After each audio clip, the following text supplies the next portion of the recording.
So, there's something interesting on your screen right now. For the first time, we'll call out the power map of New Delhi in the way that it is in the 65 seats for which we have trends. Here you have the trends from the last assembly elections. Look at the purple wave.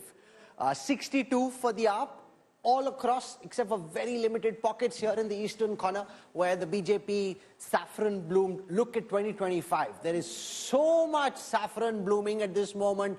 Nadda ji is delighted, even in the animation screen image that we have on the screen.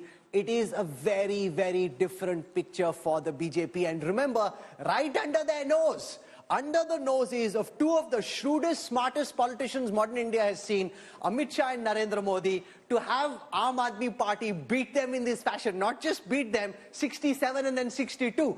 This is a day the BJP, Rajdeep, has waited a long time for. If these numbers hold, I think the BJP will have much to celebrate about the kind of campaign they ran.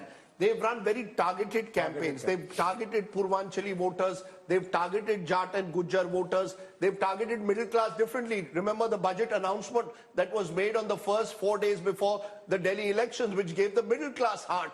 The BJP has realized that in Delhi, one size doesn't fit all. You need very different strategies for different groups. And I think if they win, it will be a success of the BJP being able to target very, very different class groups. Rajdeep, the Aam Aadmi Party, on the other hand, that they have done. The Aam Aadmi Party, on the other hand, has won their 2 elections in a landslide on a mood for change, and Arvind Kejriwal is the central figure. Having chipped away at brand Kejriwal, the BJP realized an opportunity and has used the opportunity. So if these numbers hold, it shows that the BJP strategy of different strokes for different folks has won.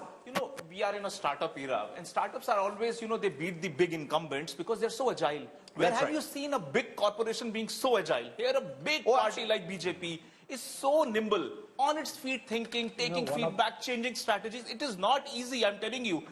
This is, even the Congress party hasn't learned how to be agile in changing scenarios dynamically. See, one could have started entering into the Delhi election with their backs against the wall, and this is where BJP started. But they kept taking feedback, course correcting, ensuring that Kejriwal is never able to build the momentum through and through the election. No, but the BJP also made mistakes.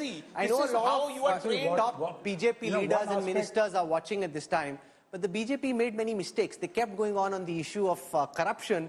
And only later in the campaign, they figured it's not tracking in quite the same way. That's when they pivoted to civic issues. So they had the agility to pivot, but they also came in with their bias where they thought corruption is a big issue. It irritated them. So they tried to punch the BJP up on that. Looking at the trends, which are coming now, on many seats, Congress is on the second position.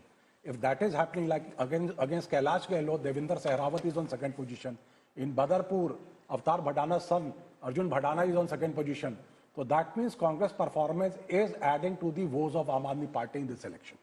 If Congress is coming on the second position against Kailash Gehlot, so the contest there is with Devinder Sehrawat, who also earlier was in Aam Aadmi Party, and then he shifted to Aam Aadmi Party of the different era, when all these ex-servicemen and lots of people were joining.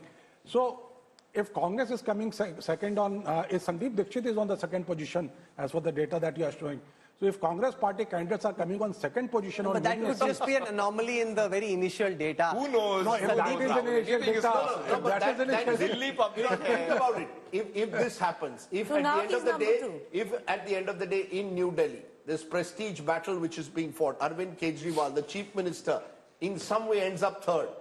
If he does, and Sandeep Dixit ends up second, and Parvesh Verma wins, just think about what the message then goes out. You see, it means losing is a strong enough message. Irrespective of where you end up in your overall numbers, if you as the sort of face of your party are not able to win or in some way end up third, I think the message that goes down clearly is brand Kejriwal, which we just spoke about, arrogance has been severely.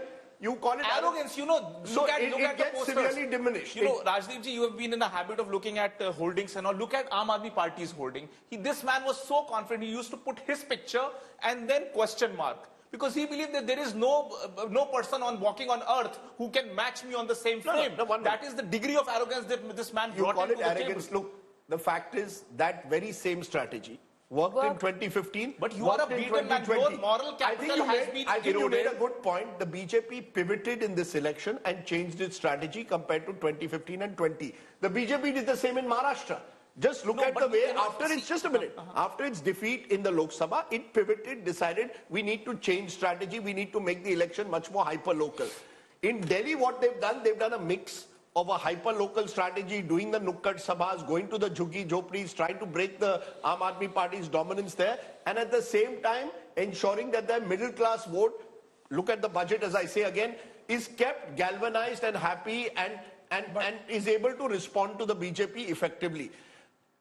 The Aam Aadmi Party, I don't think, had any other issue this time apart from Kejriwal. So this is even bigger a problem. Now you don't have an issue. Your main issue is Kejriwal, who himself, his entire moral capital is depleted. It is finished, eroded. The problem was that then you put yourself in the center. There is an Atishi who is doing a relatively far better job than you are doing. You completely sideline her, so much so that she is not even seen in the same frames. She wasn't even talking to the media that much.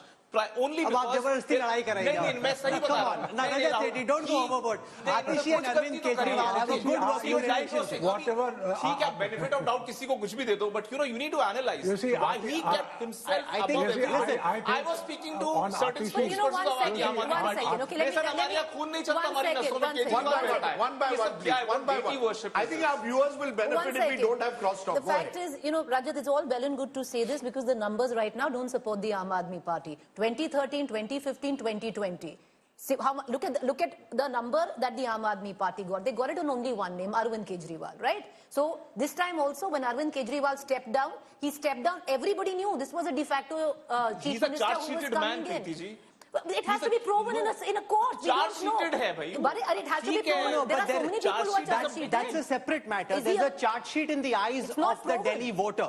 There's a charge sheet in the eyes of the Delhi voter. The Delhi voter is voting on whether he believes that charge sheet or not. This election, like it or not, Kejriwal presented as a referendum. If he wins, it's a referendum in his favor. If he loses, as the numbers are suggesting at this moment, that's a referendum that went against him. The legal charge sheet will take its own time. The political charge sheet, it is judgment day.